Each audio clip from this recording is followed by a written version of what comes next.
અને જે આ શિબિરની અંદર ભાગ લઈ રહ્યા એવા સૌ સરપંચશ્રીઓ અને પશુપાલન સાથે જોડાયેલા જે મિત્રો છે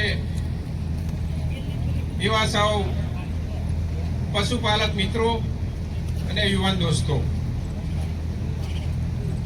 સમગ્ર ભારત દેશની અંદર માન્ય નરેન્દ્રભાઈ મોદી સાહેબની સરકારે આપણા ખેડૂતો માટે અનેક વિવિધ યોજનાઓ દાખલ કરી.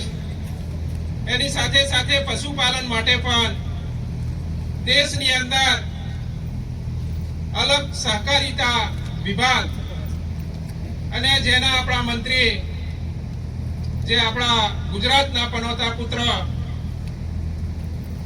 અને દેશના ગૃહમંત્રી એવા આદરણીય અમિતભાઈ શાહ સાહેબ સંભાળી રહ્યા છે.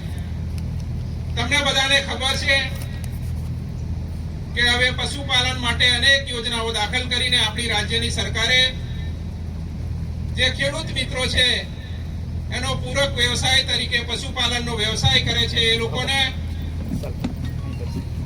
દૂધ મંડળીઓની અંદર સભાસદ બનાવીને અનેક યોજનાઓ દાખલ કરી છે. એ ચાહે પશુપાલન માટે દૂધાળા 2 પશુ આપવાની યોજના હોય તો પણ આપણે બરોડા ડેરી મારફત દૂધ મંડળીમાં ઠરાવ કરીને સભાસદોના આધાર પુરાવા સાથે ડેરીમાં એપ્લિકેશન કરીએ ત્યારે 2 દૂધાળા પશુઓ આપણા જે સભાસદ ભાઈઓ છે એને આપવામાં આવે છે. અને એની જે લોનની રકમ છે તમારા દૂધ બિલની અંદર 10 દિવસે કપાત લઈને ડેરી જમા લે છે. એની સાથે સાથે આપણે જે મોટું વધારે પશુઓ રાખવા હોય, તબેલો બનાવવો હોય તો એના બાંધકામ માટે પણ આપણું જે જિલ્લા પંચાયત પશુપાલન શાખા છે એ મારફતે એપ્લિકેશન કરશો તો એનો પણ તમને લાભ મળશે. સાથે સાથે સિઝન પ્રમાણે શિયાળુ સિઝન હોય, ચોમાસું સિઝન હોય અથવા ઉનાળુ સિઝન હોય એ સિઝનની અંદર જે ઘાસચારો સારા પ્રમાણમાં ઉગતો હોય એવા ઘાસચારાનું બિયારણ પણ આપણને મફત આપવાનું કામ આપણી રાજ્યની સરકાર અને આપણું પશુપાલન વિભાગ કરે છે. સાથે સાથે આપણી જોડે જે પશુઓ હોય, ચાહે ગાય હોય, ભેંસ હોય, અને જ્યારે ગાભણ હોય ત્યારે એને પશુનું એનું શરીર, એનું સ્વાસ્થ્ય સારું રહે, એનું બંધારણ સારું રહે એને માટે દાન સહાય આપવાની યોજના પણ આપણા પશુપાલન વિભાગની અંદર ચાલી રહી છે.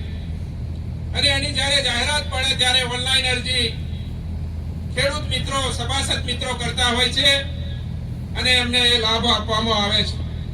સાથે સાથે ચાપ કટર આપવાની યોજના પણ આપણા પશુપાલન વિભાગની અંદર ચાલી રહી છે. આવી અનેક યોજનાઓ આપણા પશુપાલન વિભાગ, જિલ્લા પંચાયત અને રાજ્ય સરકારની અંદર ચાલી રહી છે. ત્યારે આવનારા સમયની અંદર આપણો વિસ્તાર નાના ખેડૂતો છે, ઓછી જમીન છે, પણ રાજ્ય સરકારની દૂરદ્રષ્ટિને લીધે ખેડૂતોને ખેતરની અંદર બોર કરવામાં આવે છે રાજ્ય સરકાર મારફત. એને લીધે ઓછું વધતું પિયત થવાને લીધે હવે ખેતીની સાથે સાથે પશુપાલનનો પણ વ્યવસાય આપણા જિલ્લાની અંદર ખૂબ પ્રમાણની અંદર વિકસિત થયો છે. ત્યારે આ તબક્કે અહીંયા ખૂબ જાગૃત ખેડૂતો અહીંયા ઉપસ્થિત છે. ત્યારે આપ ખેડૂતો પણ ખેતીની સાથે સાથે પશુપાલનના વ્યવસાય સાથે પણ જોડાવો અને પશુપાલનને લગતી આપણને કોઈ માહિતી જોઈતી હોય તો આપ ચોક્કસ ડોક્ટર ગરાસિયા સાહેબનો સંપર્ક કરજો. એમની ઓફિસ જિલ્લા પંચાયત 3 માળ છે અને દરેક તાલુકાની અંદર પણ આપણી વેટરનરી ઓફિસ છે, એનો પણ સંપર્ક કરજો તો આપણને ચોક્કસ આ યોજનાકીય લાભ ચોક્કસ આપણને અપાવશે. સાથે સાથે મિત્રો, આપણા ગુજરાત રાજ્યના યશસ્વી મુખ્યમંત્રી માન્ય ભૂપેન્દ્રભાઈ પટેલ સાહેબ અને આપણા રાજ્યના કૃષિ મંત્રી આપણા રાજ્યની અંદર જે વધારે વરસાદ પડવાને લીધે ચાહે ડોંગરનો પાક હોય, કપાસનો પાક હોય, સોયાબીનનો પાક હોય, અડદનો પાક હોય, એ જ્યારે સંપૂર્ણ અથવા ની અંદર, ત્યારે રાજ્યની સરકારે મિત્રો આપણા ગુજરાત રાજ્યના કૃષિ મંત્રીએ 11,000 કરોડ કરતા વધારે રકમ જાહેરાત કરીને આપણા ખેડૂતોને મદદરૂપ થવાનું કામ કરી રહી છે. ત્યારે અહીંયા ખેડૂત મિત્રો છે, તો અહીંયા બેઠેલા જે ખેડૂત મિત્રો છે એઓને એમ પૂછું છું કે આપણી ખેતીની અંદર જે નુકસાન થયું છે, કપાસ પાક હોય, ડાંગર પાક હોય, સોયાબીન પાક હોય, અડદ પાક હોય, આ 4 પાકોનો સમાવેશ આપણા જિલ્લાની અંદર થયેલો છે. ત્યારે અહીંયા બેઠેલા મિત્રોને મેં એમ પૂછું છું કે આપ મિત્રો સહાય માટે આપણા ગામની અંદર જે ગ્રામ પંચાયતની અંદર વીસી છે, કોમ્પ્યુટર ઓપરેટર છે, એની મારફત અરજી કરી દીધી કે કેમ? તો જે મિત્રોએ અરજી કરી હોય એ ઊંચો હાથ કરશો. મારો કહેવાનો મતલબ છે મિત્રો, ઘણા બધા મિત્રો હજુ આ જે સહાય માટે અરજી છે એ કરી નથી, તો તમે હજુ પણ સમય છે, 1-2 દિવસની અંદર જ આ અરજી કરી દેવાની છે. અને અરજી તમે કરી દેશો પછી તમારા ખાતાની અંદર પર હેક્ટર જમીન હશે એ હેક્ટરની ગણતરી પ્રમાણે તમને સહાય ચૂકવવામાં આવશે. એની અંદર ખેડૂત ભાઈઓને, જે ખેડૂતને 4 હેક્ટર જમીન હશે એને 2 હેક્ટર પ્રમાણે, એટલે કે 1 હેક્ટરના 22,000 રૂપિયા, અને 2 હેક્ટર જમીન ધરાવતા હશે તો 44,000 રૂપિયા મિત્રો તમને આપવામાં આવશે. તેવી જ રીતે જેમની જમીન ઓછી હશે તો જમીનના પ્રમાણની અંદર તમને સહાય આપવામાં આવશે.